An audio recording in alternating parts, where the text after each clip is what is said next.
এইভাবে সাবুদানার ডেজার্টটা বানিয়ে আপনারা এই গরমের সময় প্রাণ ঠান্ডা করতে পারবেন যখন খুশি।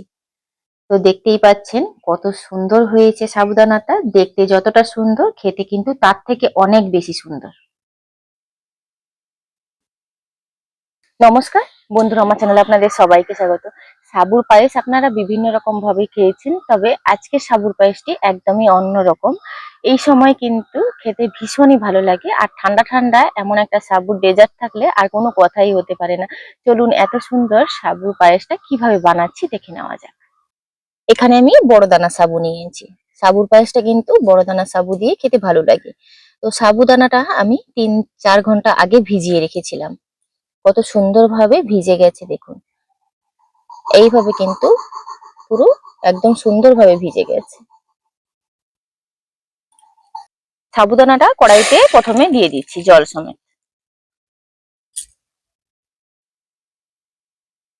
সাবুদানাটাকে আমি একটু সেদ্ধ করে নেব।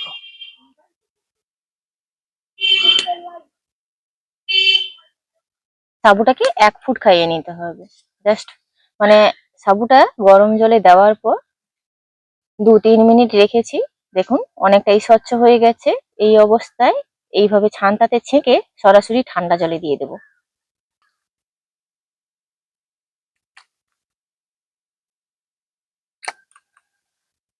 সাবু সেদ্ধ হওয়ার পরে যে জলটা বেরিয়েছে সেটা কিন্তু পাঁপড় হয়ে যাবে। এটাকে আরো কিছুক্ষণ জাল দিয়ে এটাকে আমি পাঁপড় বানিয়ে নেব। ওই সাবু সেদ্ধর কড়াইতে ১ লিটার দুধ দিয়ে দিচ্ছি। ফুল ফ্যাট মিল্ক মানে গরুর দুধ নিয়েছি এখানে। দুধটাকে আমি জাল করে ঘন করে নেব। এর মধ্যে আমি এলাচটা দিয়ে দেব। দিয়ে দিচ্ছি ৪টে এলাচ। এখানে দেখুন গরুর দুধটা নেওয়ার কারণে আপনি কিন্তু ঘি ছাড়বে। এক্সট্রা ভাবে ঘি দেওয়ার কোনো প্রয়োজন নেই।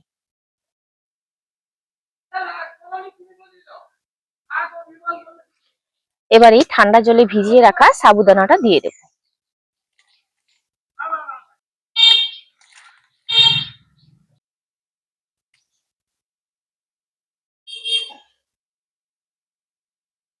দুধে দেওয়ার পর সাবুদানাগুলো একদমই স্বচ্ছ হয়ে গেছে।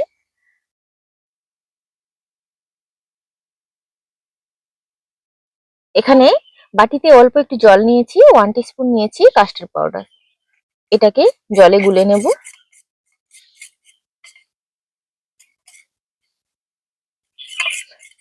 এটা গুলে নিয়ে এক সাইড করে রাখবো। এখানে দিয়ে দিচ্ছি পরিমাণ মতন চিনি। চিনিটা যে যার পছন্দ অনুযায়ী দিয়ে নেবেন।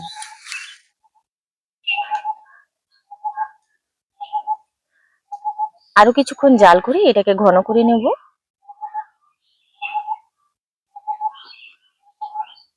দেখুন সাবুদানাগুলো কত সুন্দরভাবে স্বচ্ছ হয়ে গেছে। ১ চুটকি লবণ দিয়ে দিচ্ছি। ২ আঙ্গুলের মধ্যে যতটুকু লবণ ধরে ওইটুকু।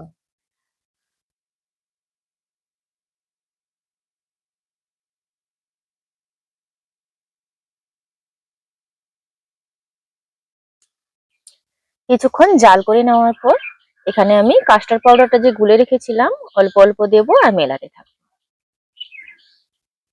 এতে করে সুন্দর একটা ফ্লেভার আসবে। এখানে আমি ভ্যানিলা ফ্লেভারে কাস্টার্ড পাউডারটা ব্যবহার করেছি।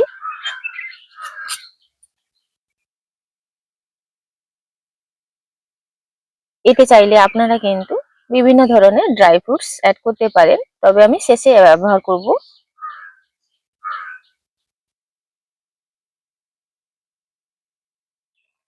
এখানে কিন্তু পুরোপুরি হয়ে গেছে। এই পর্যায়ে নামিয়ে নেব। সাবুদানাগুলো দেখুন কত সুন্দর গোটা গোটা আছে।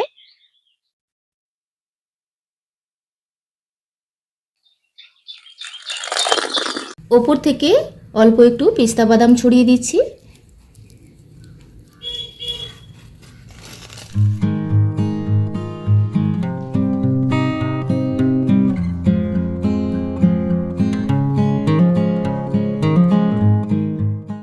এইভাবে সাবুদানার ডেজার্টটা বানিয়ে আপনারা এই গরমের সময় প্রাণ ঠান্ডা করতে পারবেন যখন খুশি।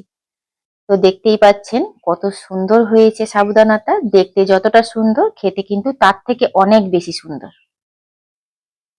প্রাণ ঠান্ডা করা সাবুর এমন একটা ডেজার্টের রেসিপি আপনারা দেখলেন।